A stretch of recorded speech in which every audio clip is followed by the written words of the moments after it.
Okay. All right. So, that is the end of Wolfenstein: The Old Blood. If you just joined us, I'm sorry. That's the end of the game. But, as always, I do let credits roll here. I will not skip credits. Every man and woman who worked on this game deserves their time on screen. So, in the interim, while we let the credits roll, we are going to go ahead and break the game down into its core components, and we're going to score the game, ostensibly reviewing the game. So first and foremost, we're going to go ahead and talk about graphics.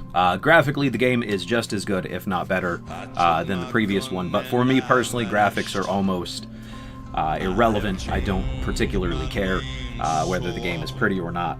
But the presentation was nice. The environments were well done and well rendered.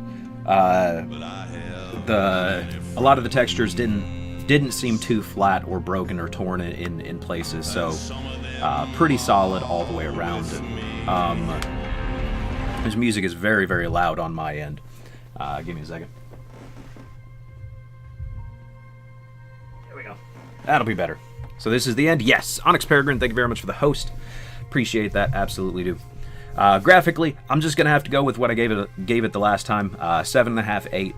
Pretty game, all around good looking, not super fantastic. The human models seem to lack that waxy look that they did in the previous game, so that's a plus in my book. The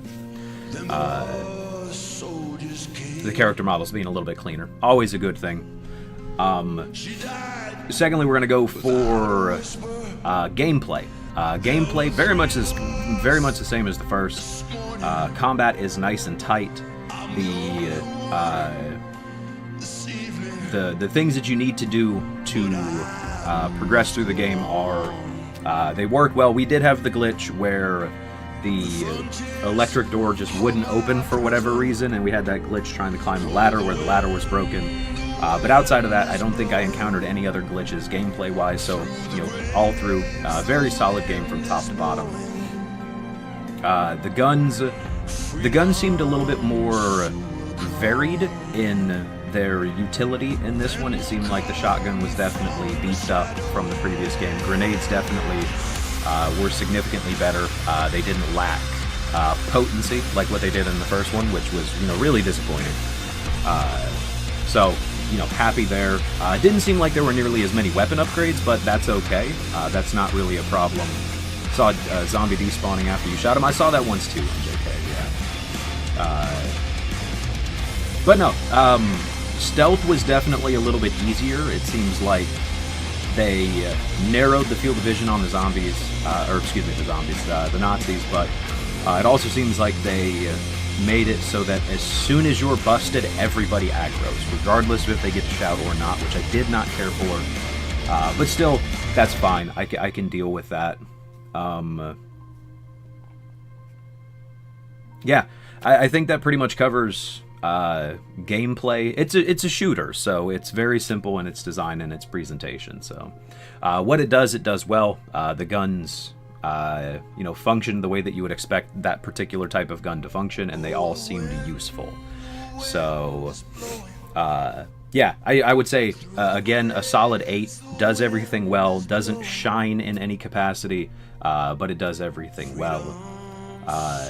Sound design, I personally preferred the soundtrack for this game. It seemed a little more potent than the last game, which is good. In my opinion, the soundtrack was a lot better. The in-game sounds were definitely tuned a little bit.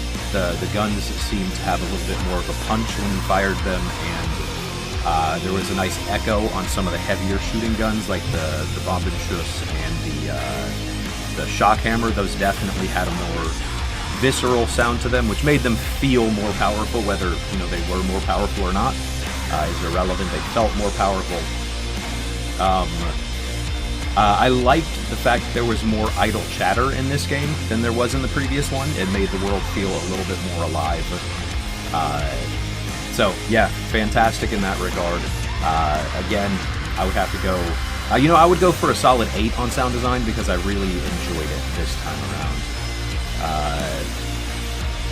And then, story. Since the New Order was as thorough as what it was in its story. The story for this game lacks a lot of scope, because everything from 1944 to 1960 was covered in the first one, so they had a very small window of time in which they could place this game.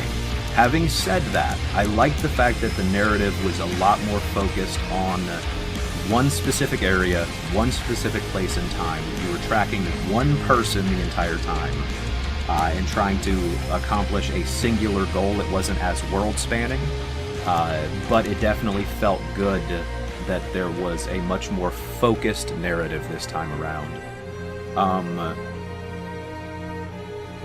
I mean, all told, I would say I enjoyed the story for the first one more, but given the limitations that they placed on themselves for this game, I think that they did a fantastic job with the story. I would have to give the story like a 6.5, 7. Not that good, or excuse me, not that grand in its scope, but a solid, well put together story all around. I mean, for a prequel, it's very well done. I don't think I've encountered many prequels that are so well done. So I gotta give it kudos for that. I am gonna cover level design this time around because I forgot to do it for the New Order. But level design, I liked the more open nature of some of the levels in the earlier levels in this game. It felt much less corridory. It definitely felt like you could explore most of the areas that you were in with few limitations. There's not a whole lot of verticality as far as levels go. It seems very single-planed, if that's how you would describe it. But the levels were interesting. I was genuinely interested in looking behind every corner to see if something was there, or, you know, can I open this door? If I can't, you know, is there a way to open the door? That whole sort of thing. Definitely very well done. Level design wise, I would give the level design probably a 7.5. I couldn't give it above that because they could have used a little bit more variety in the level design, but still very well done all around. So let's see, is there anything else that I want to cover? Replayability, I guess we can talk about replayability a little bit. Unless you're going back to just continue getting all of the collectibles and make sure that you got everything picked up that you want to get picked up, there's not a whole lot of reason to replay the game unless you want to replay through any old levels that you missed. It's very straightforward and very linear. There's no choices, so there's really no point in going back and seeing if, oh, what if I do this instead? So replayability on the game would be low, in my opinion. It's a lot of fun, but if you're replaying it for the narrative, there's not going to be anything new there as far as what I know. But if you're just replaying it for the gameplay, then yeah, it does what it does very, very well. So, all told, if I had to give the game an overall score, which is the whole purpose of doing this little segment here, if I had to give the game an overall score, it would score slightly lower than the New Order, only because the scope of the story seems lacking. Now, again, I understand why it's lacking, but it is lacking. I would have to give the game a solid 7, 7.5 if I'm being generous, but I don't think I could say 7.5, 8.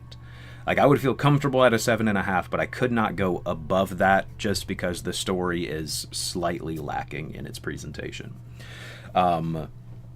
But again, those are just my opinions on the game. It is in no way, shape, form, or fashion a definitive review of the game or what the game accomplishes. Just, you know, what I feel personally about the game.